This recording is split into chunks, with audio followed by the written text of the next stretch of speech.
Des dizaines d'enfants mineurs livrés eux-mêmes dans le quartier de la Goutte d'Or à Paris, à la une francophone du 64 minutes.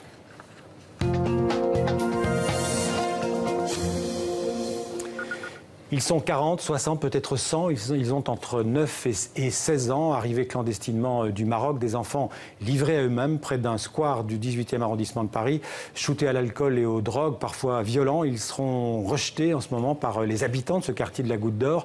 Et les associations sur le terrain ne sont pas outillées pour les prendre en charge. Qui sont ces enfants des rues? Sont-ils victimes d'un réseau de traite d'êtres humains? Avant d'en parler avec le directeur de l'association France Terre d'Asile, voici tout de suite, je vous propose de regarder ensemble le reportage dans le 18e arrondissement de Clément Aline et Antoine Delpierre. Au cœur de la Goutte d'Or, quartier traditionnel d'immigration du nord de Paris, on les surnomme les enfants perdus. C'est dans ce square qu'ils se retrouvent, des mineurs entre 10 et 16 ans, totalement livrés à eux-mêmes, et le teint blafard, à cause de la colle ou des solvants qu'ils respirent, ces drogues propres aux enfants des rues. Méfiants, parfois violents, difficile de les approcher avec une caméra.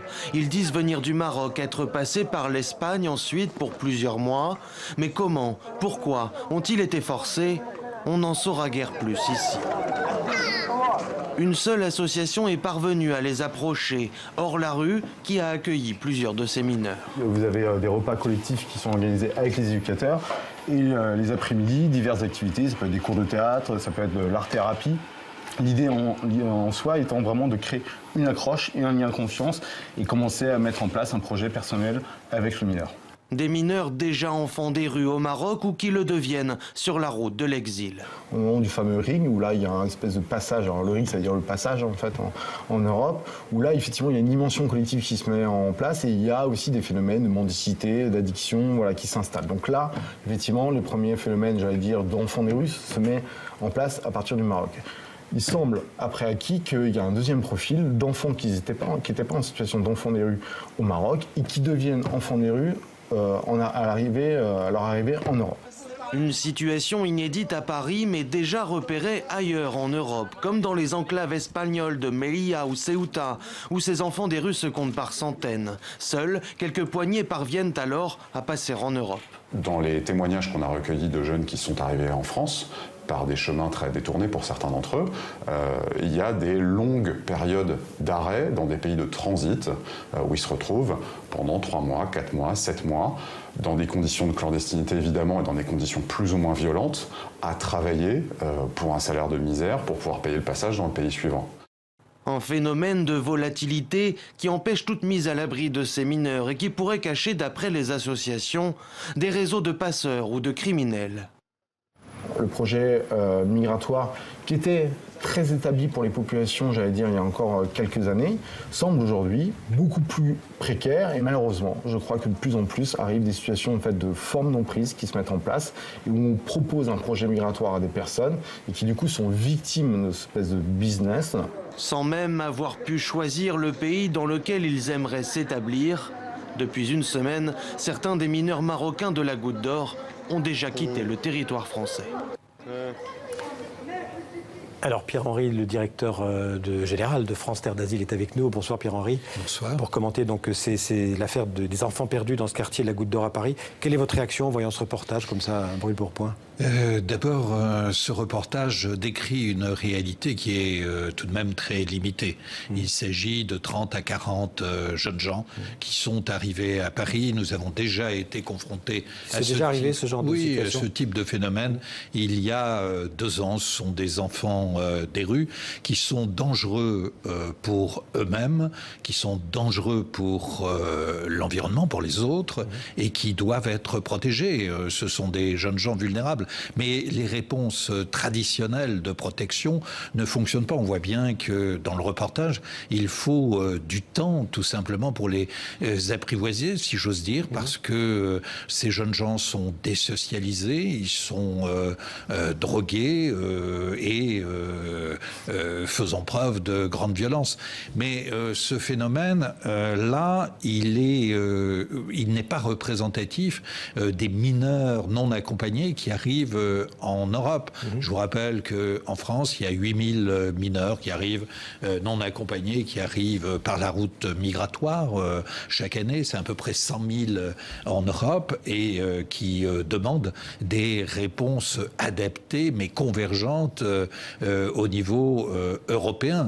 Et c'est sur cela qu'il nous faut aujourd'hui travailler. Et vous pensez que ceux qu'on a entreaperçus dans le reportage, ce sont des jeunes qui sont victimes de réseaux de traite d'êtres humains? Mais à l'évidence, vous savez, sur la route migratoire, il y a aussi les routes criminelles, les routes de la drogue, les routes du commerce des armes, les routes de trafic de migrants et de trafic d'êtres humains. Bien sûr que ces jeunes gens ne sont pas arrivés dans un quartier de Paris, en l'occurrence la Goutte d'Or, Barbès, comme ça. C'est tout près de la gare du Nord, c'est derrière la gare du Nord. Tout près de la gare du Nord, un quartier de diversité, comme ça, tout seul. Tout le défi que nous avons à relever aujourd'hui en Europe, c'est à la fois de protéger ces jeunes gens, à la fois de punir évidemment les passeurs et puis de travailler avec les pays d'origine. Là, avec le Royaume du Maroc, c'est tout à fait nécessaire. Je vous rappelle qu'en 2016, ce phénomène qui s'était déjà produit en Suède a donné cours à un accord entre le Maroc et la Suède pour le rapatriement de plus de 400 mineurs. Et alors, il faut tout simplement s'assurer que, évidemment, au Maroc, ensuite, les bonnes décisions sont prises en matière éducative, de suivi, de soins, etc.